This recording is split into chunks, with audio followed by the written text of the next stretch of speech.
देश के गंभीर मुद्दों से, बड़े मुद्दों से,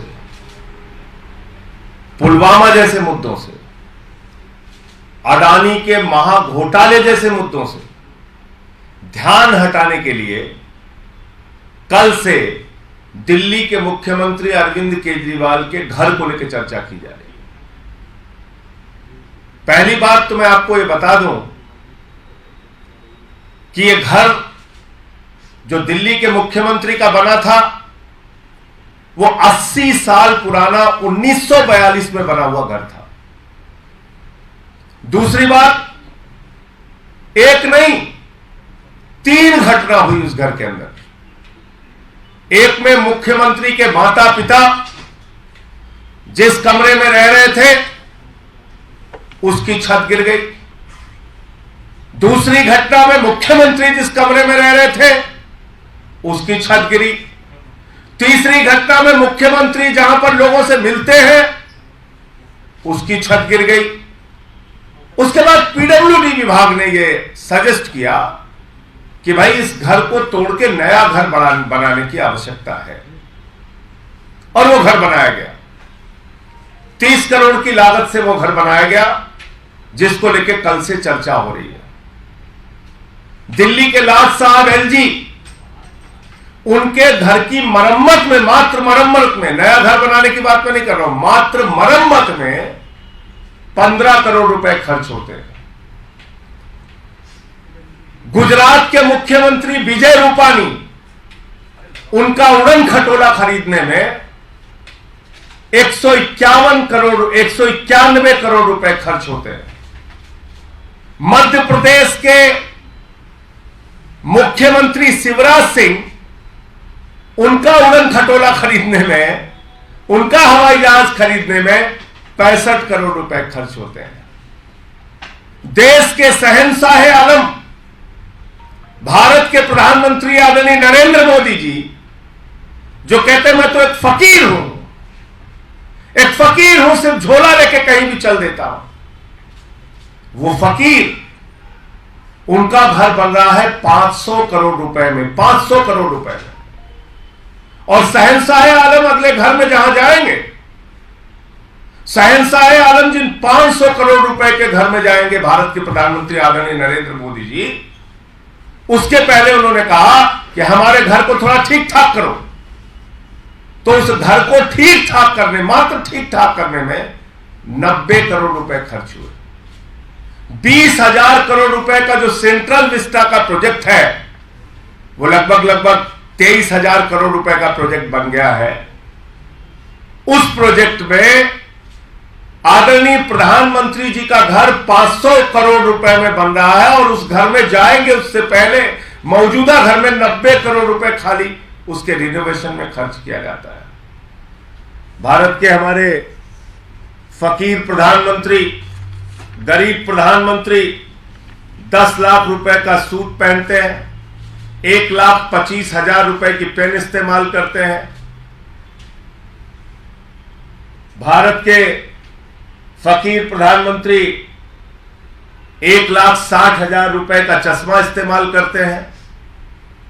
और ये भारत के प्रधानमंत्री आदरणीय नरेंद्र मोदी जी, इनके काफिले में जो कार चलती है वो कार है 12 करोड़ रुपए की, 12 करोड़ रुपए की कार, 12 करोड़ रुपए की कार उनके काफिले में चलती है। एक नहीं, कई कारें 12-12 करोड़ की। और मैं सुन रहा था आज भारतीय जनता पार्टी के प्रवक्ता को, ऐसा लग रहा था कि तुरंत रो देंगे, उनके आंसू निकलने वाले हैं, ऐसे व्याकुल थे बेचारे।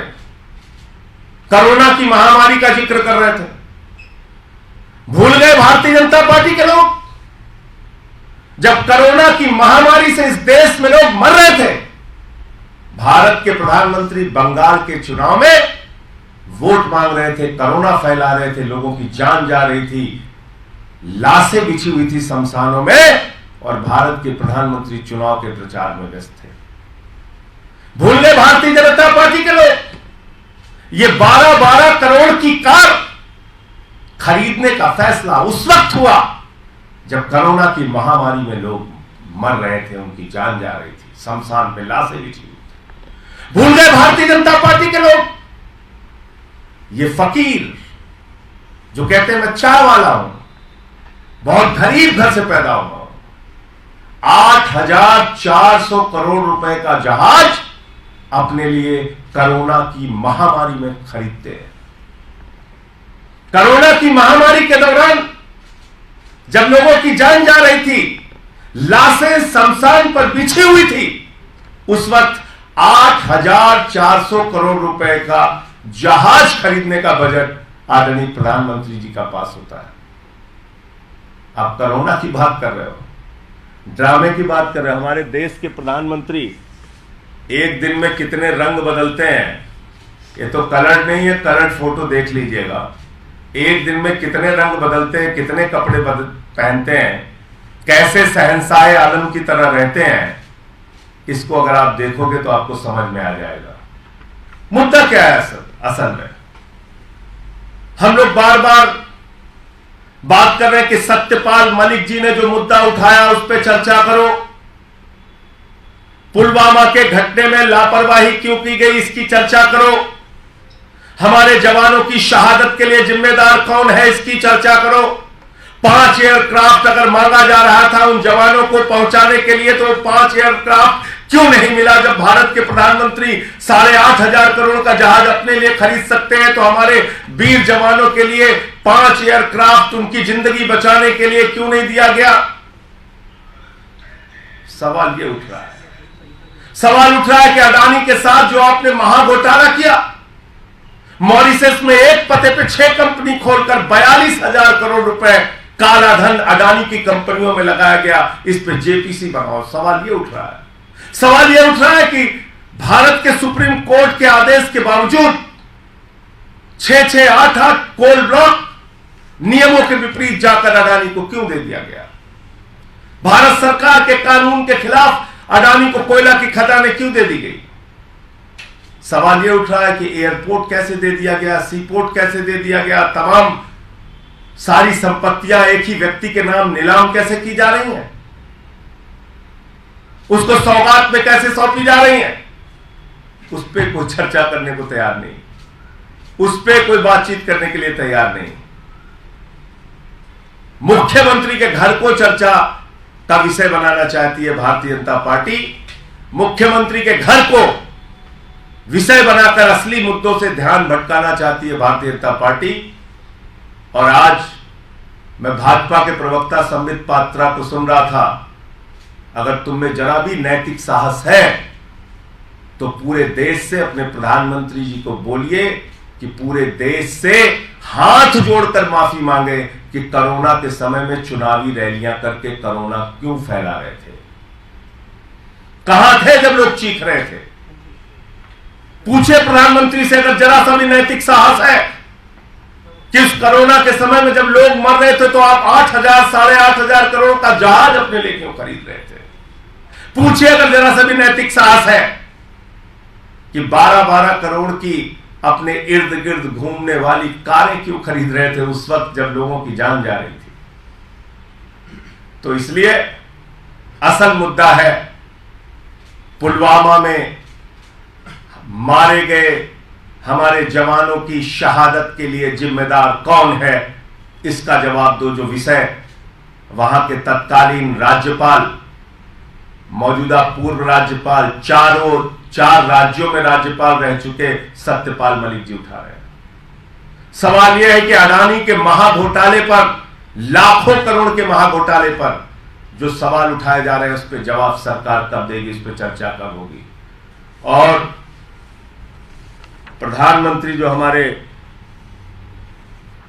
शहंशाह आलम हिंदुस्तान के फकीर, गरीब चाय बेचने वाले, 550 करोड़ रुपए के घर में रहते हैं, लाखों का सूट पहनते हैं, लाखों का पेन इस्तेमाल करते हैं, लाखों का चश्मा इस्तेमाल करते हैं, दिन में कई बार कपड़े बदलने का काम करते हैं, उनका जवाब कब दोगे? सवाल यह है कि 15 करोड़ रुपए सिर्फ अपने घर की मरम्मत में दिल्ली के लाट साहब खर्च करते हैं, उसका जवाब कब दोगे? 1 एकड़ में मुख्यमंत्री का घर है और 6 एकड़ में लाट साहब का घर है। इसका जवाब कब दोगे? सवाल यह है कि सैकड़ों करोड़ रुपए नमस्ते ट्रंप के नाम पर हिंदुस्तान में उस वक्त खर्च किया गया जब कोरोना की महामारी का भय था पूरे हिंदुस्तान में। उस वक्त आप अमेरिका के राष्ट्रपति को लाके नमस्ते ट्रंप, टाटा ट्रंप कर रहे थे। इसके लिए जवाबदेह कौन है, जिम्मेदार कौन है? इसलिए मैं भाजपाइयों से कहना चाहता हूं, असली मुद्दों पर बात करो। जवानों की शहादत बड़ा मुद्दा है, उसके लिए गद्दारी किसने की, देश से धोखा किसने किया, यह बड़ा मुद्दा है। अडानी के साथ मिलकर घोटाले पे घोटाला भारत के प्रधानमंत्री नरेंद्र मोदी कर रहे हैं, यह मुद्दा है। इन मुद्दों पे बात करो, इन मुद्दों पे चर्चा करो। नहीं, मैं ये कह रहा हूं कि भाई, कोई कानूनी रास्ता अपनाएंगे? नहीं, मैं ये कह रहा हूं कि एक मुख्यमंत्री के घर में 3 घटना हुई। 80 साल उनका पुराना घर था, पीडब्ल्यूडी विभाग ने उसको तोड़ के बनाया, 30 करोड़ की लागत में वो घर बना। उसके ऊपर कल से चर्चा किए जा रहे हैं, बीजेपी वाले चिल्ला रहे हैं, चीख रहे हैं। तो जरा अपने लाट साहब से भी तो पूछिए, आप 15 करोड़ रुपए तो उनके घर के मरम्मत में खर्च हुआ। 15 करोड़ रुपए मरम्मत में, नया घर बनाने में नहीं। मुख्यमंत्री का तो नया घर बना, एलजी के तो मरम्मत में 15 करोड़ खर्च हुआ। चलो उससे आगे निकल जाओ आप, प्रधानमंत्री के घर के रिनोवेशन में 90 करोड़ रुपए खर्च हुआ, उससे भी आगे निकल जाओ आप। 500 करोड़ रुपए का हमारे देश के फकीर, हमारे देश के झोला छाप फकीर प्रधानमंत्री, जिसको अपने आप को कहते हैं मैं झोला छाप प्रधानमंत्री हूं, उनका जो घर बन रहा है वो 500 करोड़ रुपए में बन रहा है। और उसके पहले उस विराट महल में जाने से पहले 90 करोड़ रुपए खाली घर के रिनोवेशन में खर्च हो रहा है। ये फैक्ट्स, इस पे बात करो। कितने लाख का चश्मा इस्तेमाल करते हैं, कितने लाख के पेन इस्तेमाल करते हैं, कितने लाख का सूट पहनते हैं, करो चर्चा करिए कि 12-12 करोड़ की कारें उनके काफिले में क्यों घूमती हैं। चर्चा करिए कि 8,500 करोड़ रुपए का जहाज उन्होंने क्यों खरीदा। और ये दोनों काम उस वक्त किए जब कोरोना की महामारी थी देश में। क्योंकि आज मैं वो ड्रामेबाज प्रवक्ता को सुन रहा था, वो कोरोना का जिक्र कर रहा था। अरे तुम्हारे प्रधानमंत्री, भारत के प्रधानमंत्री को जब चिंता होनी चाहिए थी शमशान में जल रही लाशों की, तो उस वक्त तो वो चुनाव की रैली कर रहे थे बंगाल में, कोरोना फैला रहे थे। भूल गए वो दिन? पीछे तक भाइयों बहनों भीड़ भीड़ दिख रही है। वो लोग आज कोरोना पे बात करेंगे।